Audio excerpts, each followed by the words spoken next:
있는데요. 이 추수감사절은 우리의 신앙을 돌아보고 하나님의 이 주권을 인정해드리는 그런 날이라고 할 수가 있습니다.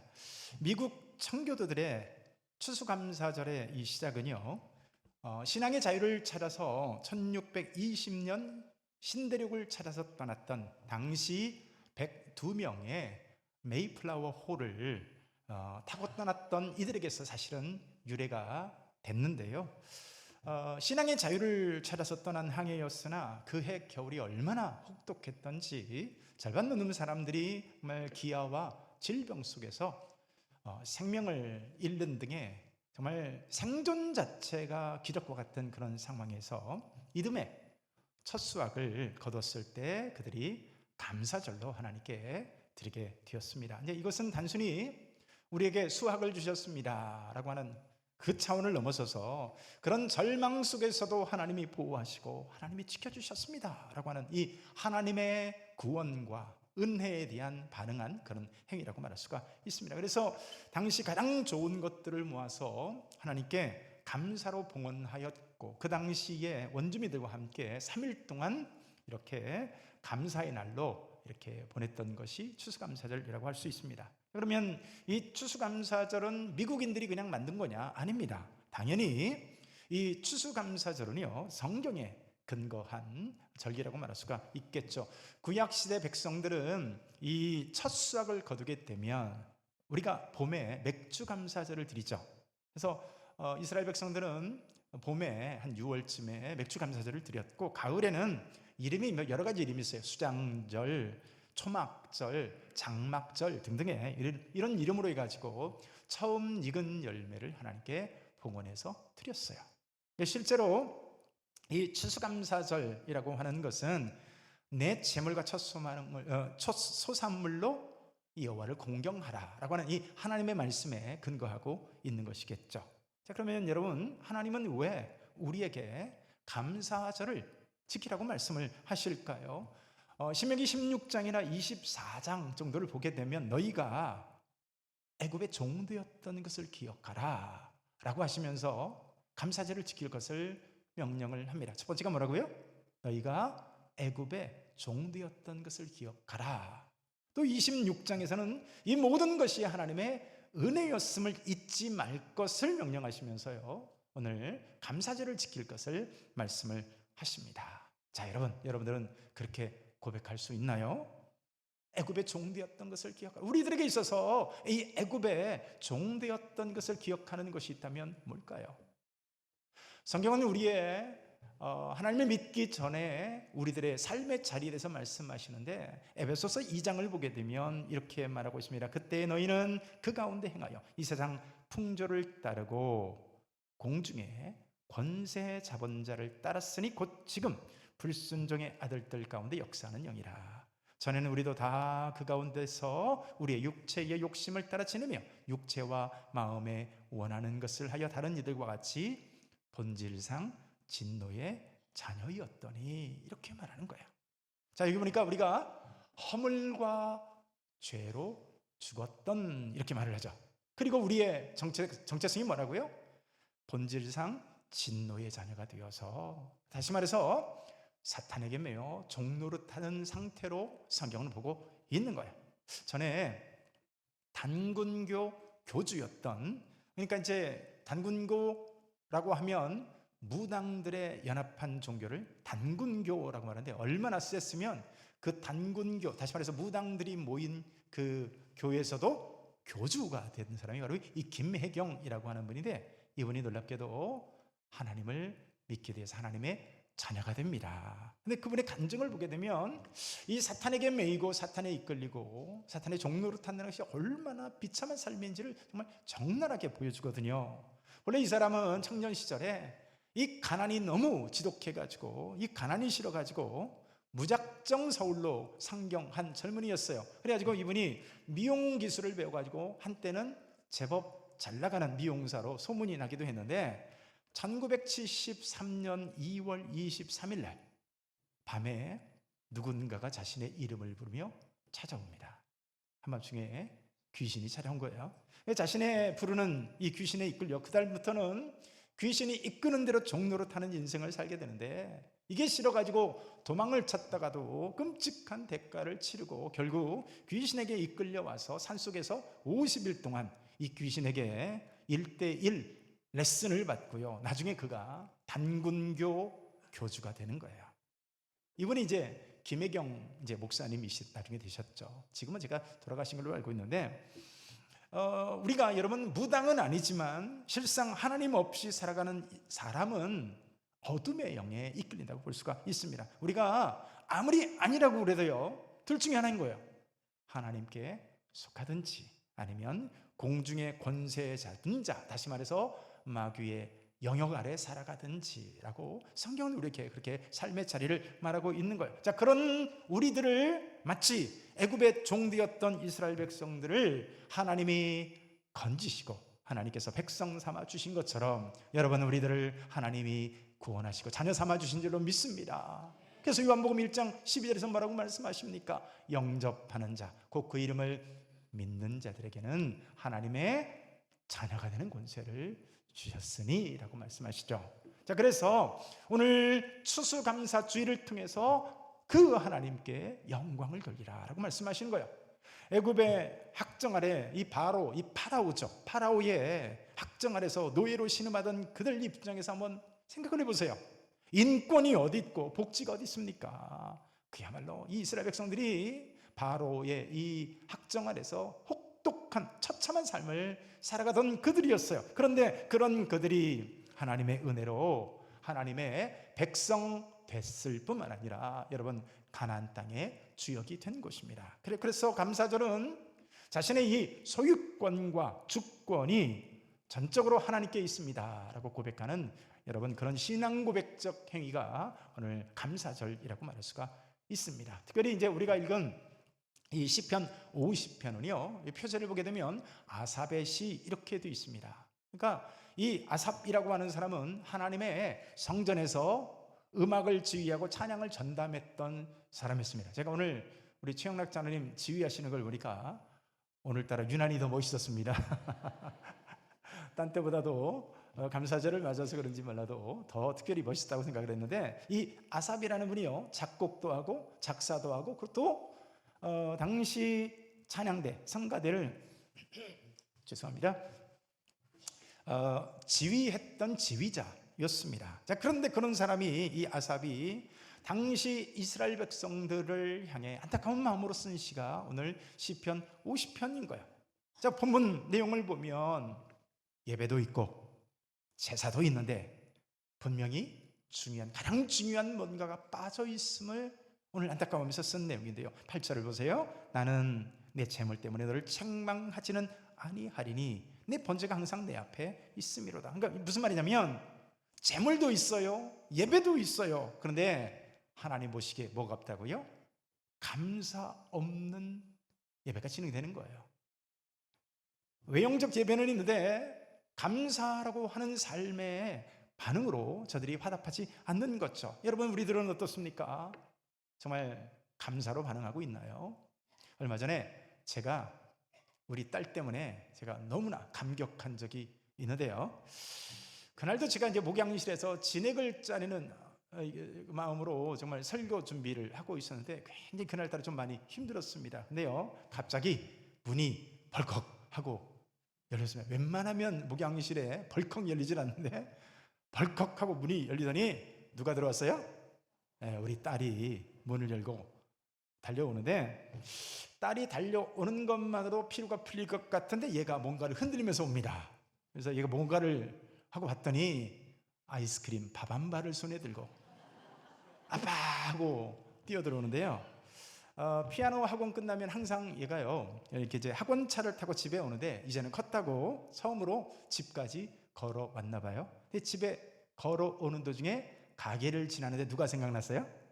아빠가 생각나서 밥 한 바나를 사들고 목양실에 특별히 들려서 아빠 하고 달려왔던 겁니다. 여러분, 제가 세상을 다 가진 것 같았어요. 제 기분이 어땠을까요? 막 피로야 가라 해가지고 끌어안고 볼에 뽀뽀하고 우리 딸 사랑해 뭐 이러. 그리고요, 제가 지갑을 열어서 2,000원을 손에 쥐어주는데 안 받겠다고 하는 것을 나빠 마음이라고, 이건 나빠 마음이야 하면서 손에 쥐어줬는데 500원짜리 밥 한 밥 받고 2,000원을 제가, 그래도 제가요 그날 밤까지 이 행복한 마음을 제가 감출 수가 없더라고요. 작년 봄에는 제가 엄마 몰래, 그러니까 엄마 몰래 하는 부당거래죠, 딸하고. 근데 엄마 몰래 제가 1,000원을 딸에게 용돈을 줬습니다. 그랬더니 얘가 저녁에요 저한테 편지를 썼어요. 편지 내용이 이렇습니다. 아빠 고마워, 1,000원 잘 쓸게, 내가 커서 꼭 유럽 여행 보내줄게. 편지를 썼어요. 그걸 제가, 여러분, 제가 소문난 딸바보 이 8푼이 아니겠어요? 페이스북에다 제가 올렸더니 제 친구가 댓글에다 뭐라고 남겼냐면 1,000원으로 유럽을 가는 현대판 오병이어 일세. 감사는 그런 거예요. 여러분, 오늘 본문은 어떤 형식만 있고 하나님을 향한 진정한 어떤 공경이나 감사가 사라져버린 이 백성들을 향해 탄식하는 마음으로 쓴 내용이 바로 오늘 시편 50편의 내용인 것이죠. 그렇습니다.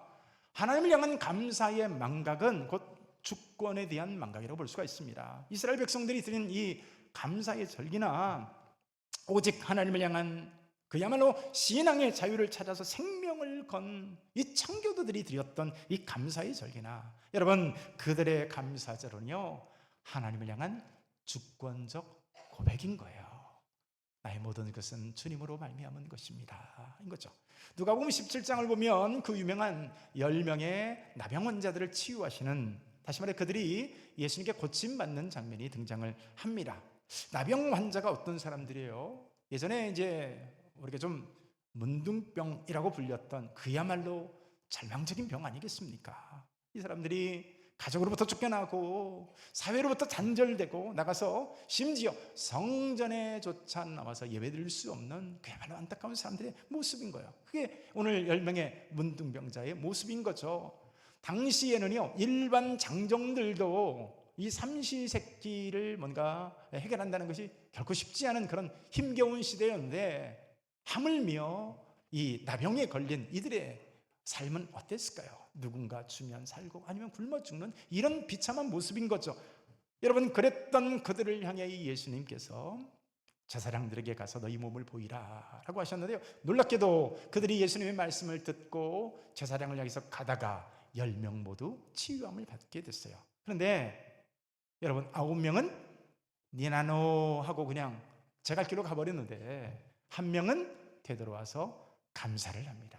자, 그 말씀이 누가복음 17장 15절 이하에 기록되어져 있는데요, 우리 방송실 말씀 한번 떼어주려 같이 한번 읽습니다. 시작. 그 중에 한 사람이 자기가 나은 것을 보고 큰 소리로 하나님께 영광을 돌리며 돌아와 예수의 발 아래 엎드려 감사하니 그는 사마리아 사람이라. 여러분, 이 사람의 감사를 보세요. 단순히 나와서 예수님 땡큐 한 게 아니에요. 먼저 하나님께 영광을 돌립니다. 그러니까 자신이 낫게 된 것이 뭐 우연이나 내가 잘나서 남은 것이 아니라 오직 하나님의 한량 없으신 은혜로 말미암아 비롯되었다라고 말하는 이 고백인 거예요. 신앙 고백인 거죠. 그래서 그가 예수의 발 아래 엎드려 감사하지 않습니까? 단순히 나와서 감사한 것이 아니라 여기 예수의 발 아래 엎드렸다라고 하는 것은 주님을 향한 주권적 고백인 것이죠. 여러분, 오늘 우리가 감사로 영광 돌리는 것은 그저 뭐 헌금 좀 내고 호박 좀 이렇게 올려놓은 이런 게 아니에요. 여러분, 바울의 고백처럼 내가 나 된 것은 하나님의 은혜로다, 이 고백인 줄로 믿습니다. 주님, 제가 한 해 농사를 지었는데 이런 소출이 있는 것은 하나님의 영광입니다. 하나님의 은혜입니다. 여러분, 직장 다니는 사람은 다를까요? 내가 잘나서 승진하고 내가 똑똑해서 직장 나가서 오늘 돈 벌어 오는 것이 아니라 하나님의 은혜입니다 라는 거예요. 하나님이 건강 주셨습니다. 하나님이 지혜를 주셨습니다. 이 어려운 세상에서 주신 하나님의 은혜입니다 인 거죠. 감사절의 의미는 바로 그런 신앙 고백적 행위라고 말할 수가 있는 겁니다. 미가서 6장을 보면요, 하나님을 믿는 사람이 예배를 위해서 고민을 합니다. 내가 무엇을 가지고 높으신 하나님께 경배할까? 내가 1년 된 송아지를 드릴까? 내가 드리는 천천의 순양이나 만만의 강물을 하나님이 기뻐하실까? 심지어 뭐라고 말해요? 내가 내 맏아들을 드리고 내 몸에 열매를 드릴까? 고민을 하는 거예요. 근데 여러분, 하나님은 그 뜻이 아니었습니다. 하나님은 우리 무슨 이방 종교처럼 나무, 목석, 쇠붙이 그런 하나님이 아닌 거예요. 여러분, 우리 하나님은 오늘도 살아계시고 우리의 삶에서 역사하시는 인격적 좋으신 아버지인 줄로 믿습니다. 그래서 오늘 여러분 본문 23절에서 뭐라고 말을 합니까? 23절입니다. 시작. 감사로 제사를 드리는 자가 나를 영화롭게 하나니 그의 행위를 옳게 하는 자에게 내가 하나님의 구원을 보이리라. 아멘. 누가 영화롭게 한다고요? 헌금 많이 한 사람이 아니라, 무슨 고행을 하거나 그런 사람이 아니라, 여러분, 내 맏아들을 내어드린다 할지라도 감사를 잊어버린 너희여, 이게 주님의 안타까운 우리를 향한 말씀인 거예요. 감사로 제사를 드리는 자가 나를 영화롭게 하리라. 예전에 제가 군대 제대하고요, 제가 엄청 고생하고 있을 때 제가 서울에서 만났던 한 친구가 있는데요, 이 친구가 강원도 춘천에서 자란 친구입니다. 이 아무개라고 하는 친구인데요, 제가 이름도 안 잊어버렸더라고요. 근데 그 친구가 결혼을 한대요. 그 당시에 제가 서울 천호동에 살고 있었는데 자기가 결혼한다고 축가를 불러달라고 합니다. 그때도 제가 한 노래 했나 봐요. 축가를 불러달라고 하니까, 근데 야, 너 결혼식 어디서 하냐 그랬더니 강원도 춘천에서 한대요. 여러분, 지금처럼 무슨 승용차가 있습니까? 제가요 축가를 부탁했다고 또 그 무거운 기타를 메고, 김만곤이 가면 기타가 따라가죠. 그 무거운 기타를 메고 전철에 버스에 몇 번을 갈았다고 정말 어렵게 또 내려서 걸어서 예식장을 정말 땀 흘리면서 갔습니다. 근데 갔다가 참 이 꽂아 놓은 보릿자루가 따로 없는 거예요.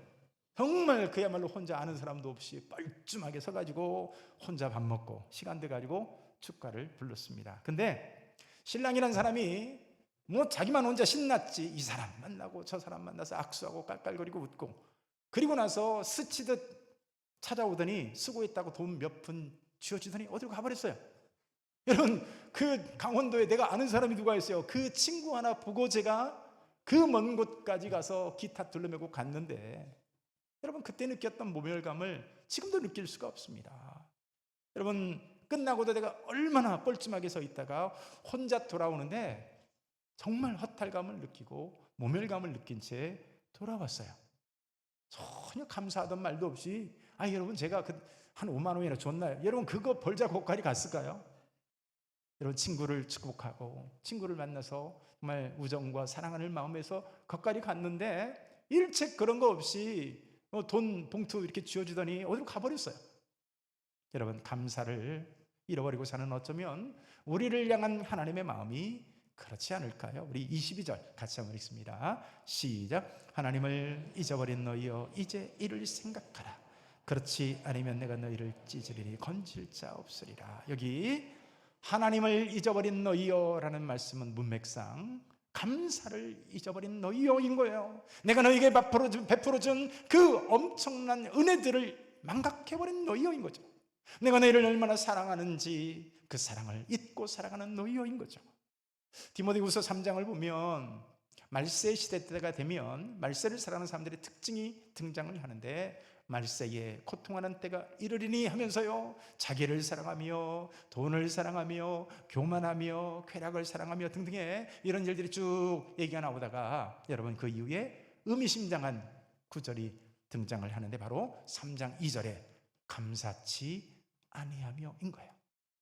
말세의 중요한 특징 중에 하나가 뭐냐? 감사 없는 삶을 살아가는 거죠. 집이든 가정이든 교회든 하나님 앞에서는 감사를 잃어버린 채 살아가는 삶의 모습이 오늘 참 그런 마지막 시대의 삶의 모습이 아닌가 싶은 거죠. 전쟁 중에 우리나라에 있었던 신류화라고 합니다. 한 만삭된 어머니가 아기를 낳기 위해서 어떤 집을 찾아가던 중이었습니다. 근데 그만 그 집을 다 가지도 못했는데 진통이 시작된 거예요. 너무나 가난했던 이 어머니가 어쩔 수 없이 홀로 어느 다리 밑에 겨우 자리를 잡아 아기를 분만하게 됐습니다. 그런데 때는 한겨울이었고 눈이 펑펑 내리는 그런 겨울이었어요. 아기를 낳은 어머니는 그만 떨고 있는 아기를 위해서 자기 옷을 다 벗어주고, 그만 이 어머니는 얼어 죽고 맙니다.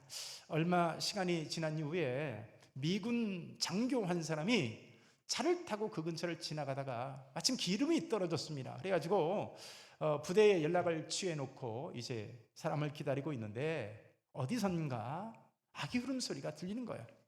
깜짝 놀란 이 군인이 이 애 울음소리를 따라서 가보니까 기가 막힌 거예요. 다리 밑에 애가 있는데 어머니는 벌거벗은 채 얼어 죽어 있고 그 어머니의 옷에 둘러싸여진 정말 이 갓난아기가 울고 있는 이 모습을 본 것입니다. 그 기가 막힌 광경을 본 장교가, 이 사람은 하나님을 신실하게 믿는 하나님의 믿는 사람이었는데, 내가 여기서 기름이 떨어진 것이 어쩌면 하나님께서 이 아이를 살리라고 하는 하나님의 뜻인지도 모르겠다 하고요, 사람들을 불러다가 이 불쌍한 여인, 그 여인의 무덤을 만들어주고 아기를 데려다가 양자로 삼았습니다. 그 아들이 미국에 가서 훌륭한 아들로 자라났어요. 늘 자신의 출생에 대해서 궁금했었는데 아버지가 성인이 된 어느 날 자기를 키워준 이 아버지로부터요, 자신을 낳아준 어머니에 관한 참 기가 막힌 얘기를 듣게 됐습니다. 그리고 아버지와 함께 그 아들이 이 어머니의 한국 무덤을 찾아 나오게 되는데, 그날도 눈이 펑펑 내리는 한겨울이었습니다. 눈 속을 한참 참 빠져가면서 골짜기를 찾아가서 마침내 한 무덤 앞에 서게 되는데, 이곳이 네 어머니가 묻힌 곳이란다는 거야. 그 이야기를 들은 청년이 눈이 수북히 쌓인 그 무덤 앞에 무릎을 꿇습니다. 뜨거운 눈물이 이 청년의 볼을 타고 흘러내립니다. 갑자기 청년이 자리에서 일어납니다. 그리고 옷을 벗기 시작하는 거예요. 벗은 몸이 된 그가 자기 벗은 옷으로 무덤을 덮어가기 시작합니다. 마치 어머니에게 옷을 입혀드리는 것처럼 옷을 덮어주고 그 무덤 위에 이 아들이 통곡을 하며 쓰러집니다. 어머니, 얼마나 그날 추우셨어요. 그 마음에 뜨거운 눈물인 거죠. 그리고 어머니의 죽음 앞에 부끄러운 아들이 되지 않겠다고 결단한 이 글을 제가 읽은 적이 있습니다. 여러분, 예수님이 우리를 위하여 그렇게 죽으신 줄로 믿습니다. 죄와 상관없으신 분이, 죽음과 상관없으신 분이 우리를 살리기 위해서 십자가 위에서 알몸이 되시고요, 부끄러움을 개의치 아니하시고 저와 여러분들을 하나님의 자녀 되게 하셨습니다. 이 은혜를 안다면 우리가 어찌 감사치 않을 수가 있을까요? 본래 내가 어떤 존재였는지를 알고 우리가 어떻게 하나님의 자녀 되었는지를 우리가 안다면 어떻게 우리가 감사를 잊고 살겠습니까? 여러분, 우리 일상의 삶에서도 그런 거예요. 감사하지 않은 자녀가 부모의 마음에 못을 박는 거죠. 그렇지 않은가요? 혼신의 힘을 다해서 자녀를 키웠더니 엄마 아빠가 나에게 해준 게 뭔데? 라고 말해보세요. 부부관계도 마찬가지입니다. 감사하지 않는 이 부부관계는 찢겨진 부부관계예요. 아무리 법적인 혼인관계를 유지하고 있다 할지라도 감사하다는 마음이 그 저변에 없으면 여러분, 부부는 부부인데 찢겨진 부부와 같은 거죠. 왜 수십 년씩 한 입을 덮고 사는데 왜 평생 왼수라고 그래요? 서로를 향해서 감사하는 마음이 전제되지 않으니까 그런 것이죠. 이웃과의 관계에서도 마찬가지입니다. 감사가 사라지면 그 자리는 반드시 원망과 불평이 찾아들게 되는 거예요. 반면에 감사는 여러분, 사탄의 전략을 무력화시키는 가장 강력한 방어 기제인 것을 믿으시길 축원합니다. 감사가 하나님을 영화롭게 하고 삶의 축복을 불러오게 하는 것이라고 한다면, 반면에 원망은요, 불신앙을 증명하고 급기야 멸망으로 이르게 하는 그런 치명적인 것이에요. 그래서 시편 50편 10절에서 하나님이 이렇게 말씀하십니다. 이는 삼림의 짐승들과 무산의 간축이 다 내 것이로다인 거예요. 여러분, 하나님이 없는 우리에게서 뭔가를 빼앗아가고자 하는 것이 아니에요. 여러분, 감사는 모든 것이 하나님께로부터 온 주님의 은혜인 것을 고백하는 행위인 거죠. 그래서 22절에 하나님을 잊어버린 너희여 이제 이를 생각하라. 뭐를 생각하라고요? 감사를 생각하라는 것입니다. 여러분, 오늘 추수감사절을 맞이하여서 감사를 생각하시고 감사를 결단하심으로 하나님을 영화롭게 하는 저와 여러분들의 삶이 되어질 수 있기를 축복합니다. 우리 한 목소리로 한번 기도하기를 원합니다. 하나님, 오늘 추수감사절을 맞아서 하나님 앞에 감사를 결단하는 삶을 살게 하여 주옵소서. 하나님, 허물과 죄로 죽었던 우리요, 번제상 진노의 자녀였던 우리를 하나님의 자녀 삼아 주셨사오니 하나님을 영화롭게 하는 우리 되게 하여 주옵소서. 우리 한 목소리로 한번 기도합니다. 하나님 아버지, 감사합니다. 오늘 추수감사절을 맞아서 감사의 의미를 되새겨보며 모든 것이 하나님의 은혜였음을 되돌아보면서 오늘 내가 이렇게 건강함이, 오늘 내가 따뜻하게 지내는 모든 것이, 오늘 내가 누리는 이 작은 일상들이 아버지 하나님의 은혜였음을 감사로 화답하는 우리 되게 하여 주시고, 아버지 하나님, 하나님을 영화롭게 하는 감사의 아버지 하나님 우리가 될 수 있도록 하나님 인도하여 주시옵소서.